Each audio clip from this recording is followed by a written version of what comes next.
get something to point to it. You can see right there. See how it's separated? So that's no good.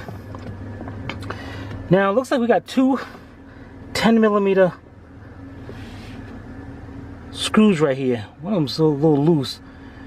So let's get us a 10mm socket or wrench and take those loose. And we could probably pull that thing right apart.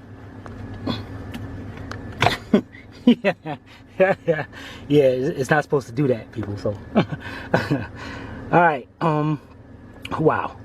All right, let's get us a 10mm wrench it or something. Let's get matter of fact, let's get a 1/4" drive in there. All right, we'll be right back. Okay, what I got me is a 10mm shallow socket.